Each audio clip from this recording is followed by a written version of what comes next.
Hmm. Last week, everyone, on the short attention span webinar, we told you 5 things a customer will tell you. This week, we're playing opposite. It's opposite Friday, Kelly. It's Bizarro World. It's Bizarro world. It's backwards world. We're all going to have our desserts first. So let's talk about 5 things that your customer won't tell you. Number one, Kelly, what does this mean? I don't know your value to me. What do you mean? Well, I mean, I think it means a lot of things, but basically they don't understand what you bring to the table. They don't understand that your position is a business growth strategist instead of an order taker. Um, and again, they don't see you as a resource. They don't see you as a partner, or they just haven't made that connection because you haven't helped them to make that connection.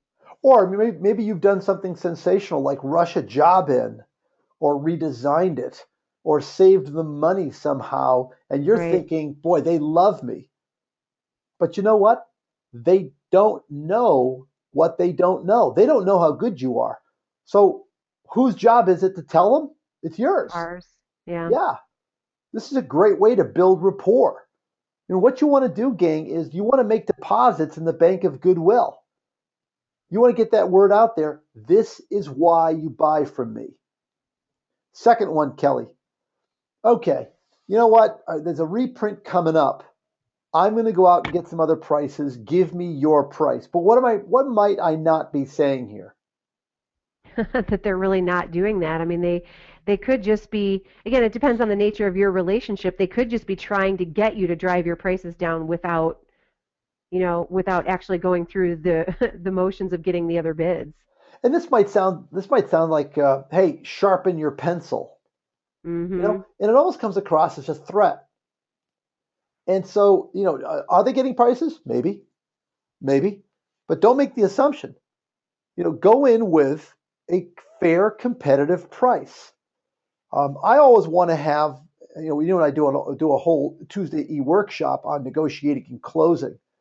I want to have a kicker.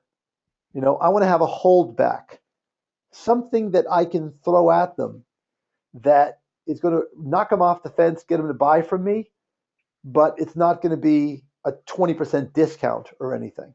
Right. Okay.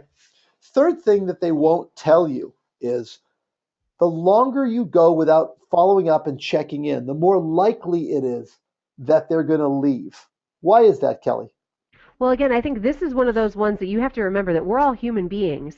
And, we want to know that people are out there thinking about us and caring about us. I mean, what if your best friend didn't call you for a month? Wouldn't you feel like, what happened? Did I do something wrong? Why don't you care about me? Why don't, I'm used to hearing from you. So again, this is those kind of intangibles that when we're working with people, it makes sense to develop a frequency of contact that displays to them how important they are. And one thing I want to say about all these are very dangerous.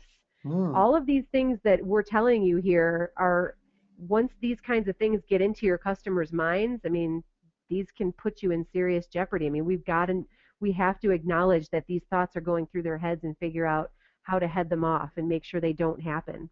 And one of the things that Kelly and I teach, by the way, when you hear the objection, we already have a vendor. Well, one of the things that we teach is to teach them to basically say to the customer, when's the last time you heard from them? Are they calling you with a steady flow of new ideas, or do you call them to place an order? Have they stopped working for you? So that's going to plant that seed of doubt. Okay. Big, bad, dangerous assumption.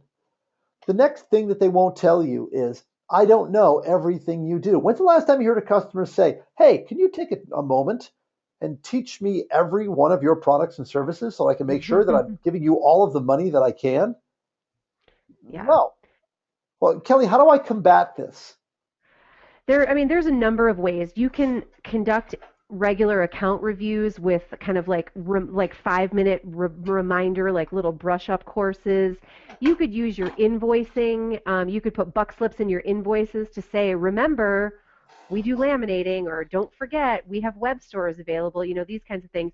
Every single customer I have has told me a story about a customer they have that they are currently doing business with that turns around and asks them, "Do you do mailing?" And it's like, "We do your mailing. What are you talking about?"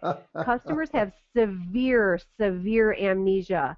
They have amnesia about this one and they have amnesia about the first one. So again, we're making assumptions that they know the value. We're making assumptions that they know everything we do. They don't. They don't even remember the stuff they're currently ordering from you.